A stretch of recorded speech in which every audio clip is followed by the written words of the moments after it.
더불어민주당에서 계엄설을 주도하고 있는 김민석 최고위원이 이재명에 대한 테러 가능성을 언급하고 나서 논란이 되고 있습니다. 정권 교체를 막으려는 세력이 쿠데타적 계엄이나 테러의 유혹을 느끼고 있다는 허무맹랑한 주장을 하고 있는 것인데요.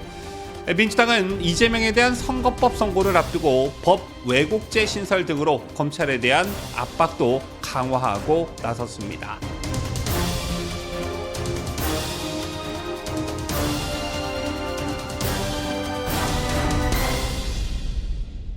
시청자 여러분 안녕하십니까? 뉴스데일리 베스트 민앵커입니다.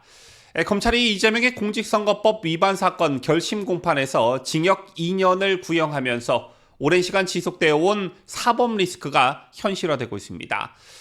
너무 오랜 시간 전국을 어지럽히고 혼란스럽게 만들었던 주된 원흉이었기 때문에 이제야 좀 끝이 보이기 시작한다는 점에서 안도하시는 분들 많으실 텐데요. 자, 그런데 당연히 예상됐던 부분이지만 민주당의 발악이 만만치 않은 상황입니다. 자, 일단 민주당은 이재명의 공직선거법 위반 사건을 수사한 검사들을 고발할 계획입니다. 징역 2년을 구형한 공직선거법 위반 사건에서 허위 공문서 작성 혐의 적용이 가능하다는 게 이들의 허무맹랑한 주장이고요. 또한 민주당은 두 번째 검사 탄핵 청문회도 예고했습니다. 쌍방울 대북 송금 사건을 수사한 박상용 검사에 대한 탄핵 소추안을 상정할 계획인데 청문회는 내달 2일 열립니다. 잘 알려져 있다시피 20대 대선 때 허위 사실을 발언한 혐의로 기소된 이재명에게 검찰이 징역 2년을 구형하면서 파장이 일고 있죠. 4개의 재판을 받고 있는 이재명에게 내려진 첫 검찰 구형이었는데요. 이처럼 공직선거법 1심 재판이 마무리 국면에 접어들면서 이재명은 그야말로 정치적 운명이 끝날 위기에 처해 있습니다. 잘 아시다시피 공직선거법 위반으로 벌금 100만 원 이상형을 확정받을 경우 향후 5년간 피선거권을 박탈당하면서 차기 대선에 출마할 수 없게 되는데요.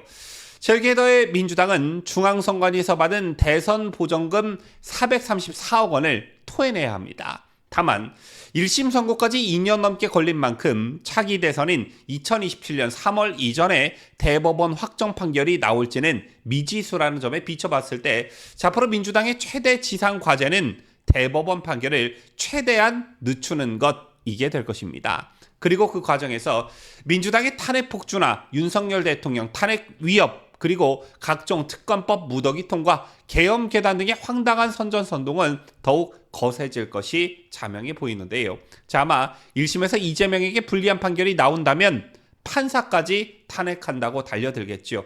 이건 안 봐도 비디오입니다. 자, 이런 가운데 더불어민주당에서 계엄설을 주도하고 있는 김민석 최고위원이 이재명에 대한 테러 가능성을 언급하고 나서 논란을 일으키고 있습니다. 자, 이건 또 무슨 개소리일까요? 자, 김민석 말의 취지인즉슨 정권 교체를 막으려는 세력이 쿠데타적 계엄이나 테러의 유혹을 느끼고 있다는 주장입니다. 자, 일종의 관심법도 아니고 참 이게 또 뭔가 싶은데요.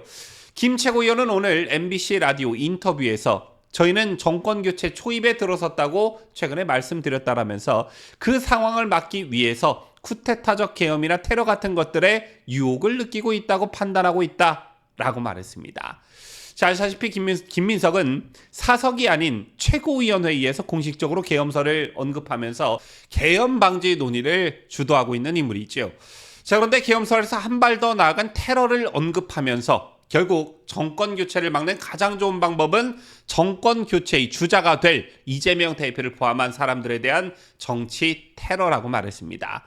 자, 그러면서 김민석은 이미 그런 것이 존재했고 여러 정황이 있다라면서 윤석열 정권을 교체하는 국민의 명령을 실현하는 데 있어서 계엄이나 테러 이런 것들을 막아내지 못한다면 죄를 짓는 게 될 것이기 때문에 만전에 만전을 기하고 철저하게 팀플레이를 하면서 이를 진행시켜 왔다라고 말했습니다.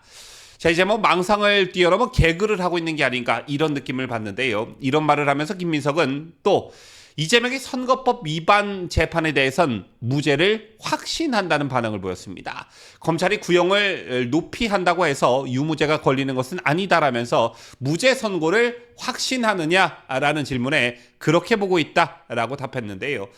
자, 과연 이 사건에서 무죄가 나올 수 있다고 보고 이렇게 말을 하는 것일까요? 자, 이재명은 대선 후보 시절 김문기 전 성남도시개발공사 처장을 아느냐는 언론의 물음에 모른다라고 답해 허위사실을 유포한 혐의를 받고 있습니다. 자, 이제는 고인이 된 김 전 처장은 대장동 개발 사업 실무자로 2015년 당시에 성남시장이었던 이재명과 뉴질랜드 출장도 함께 다녀온 그런 사이이지요. 같이 찍은 사진까지 공개됐으나 이재명은 김 전 처장을 기억하지 못한다라고 잡아댔습니다. 또 이재명은 백현동 개발 사업과 관련해서도 국토교통부 협박으로 개발부지 용도를 4단계 상향 조정했다고 밝혔는데 거짓말이었음이 이미 다 드러났지요. 새처럼 증거가 차고 넘치는데도 이재명과 민주당은 검찰이 권력을 남용해 사건을 조작했다라고 주장하면서 손바닥으로 하늘을 가리고 있습니다. 국민 알기를 진짜 뭐같이 보고 있는 게 아닐까 싶은데요. 자, 그러더니 급기야 계엄령, 또 이것을 넘어 테러까지 언급하고 있습니다. 물론 이재명에게 불만을 품은 개인의 돌발 행동은 있을 수는 있겠지만 21세기 대한민국 정부 차원의 정권 차원에서 이런 일이 과연 있을 거라고 믿는 국민이 개딸 말고 또 어디 있겠냐라는 것입니다. 자, 그리고 좀 결이 다른 얘기지만 이재명 사법 리스크로 전국을 이렇게 혼란스럽게 만든 절반의 책임, 저는 법원에도 있다고 봅니다. 저와 같은 생각하고 계신 분들 많으실 거라 생각하는데요. 법률에 따라 선거법 위반 사건 1심은 6개월, 2심과 상고심은 각각 3개월 안에 마쳐야 합니다. 그런데 이재명의 경우 1심 재판에만 2년이 넘게 걸렸으니 법원 스스로 법을 지키지 않은 셈이 된 것입니다. 자, 물론 지난주 검찰이 2년 구형을 하긴 했지만 1심 결과가 어떻게 나올지 모르고 또 2심과 상고심을 거쳐 유무죄가 최종 확정될 때까지 얼마나 더 걸릴지 이것을 걱정하시는 국민들 정말 많이 계십니다. 그래서 결론은 사법 리스크를 짊어진 인사가 원내 일당의 대선 후보로 출마하는 초유의 사태가 벌어지지 않으려면 신속한 재판만이 정답이다. 이 말씀을 드리고 싶은 겁니다. 자, 앞서 언급해드렸지만 이재명의 1심 선고가 다가오면서 민주당의 검찰 압박은 더욱더 거칠어지고 있죠. 문재인 정부 시절의 검수완박에 이은 검수완박 시즌2라고 불릴 정도로 이재명 수사에 관여한 검사들 탄핵 시도 등의 온갖 무리수가 동원되는 중입니다. 자, 이것을 넘어 판사들에 대한 압박도 분명히 이어질 것이라고 보는데요. 당대표 방탄을 위해 국가의 사법제도까지 오염시키는 정치 집단, 이것에 대한 국민들의 심판이 반드시 있어야 된다. 반드시 있어야 한다. 이런 말씀을 드리면서 뉴스를 마치도록 하겠습니다. 지금까지 저는 자유대한민국을 수호하는 뉴스데일리 베스트 민앵커였습니다.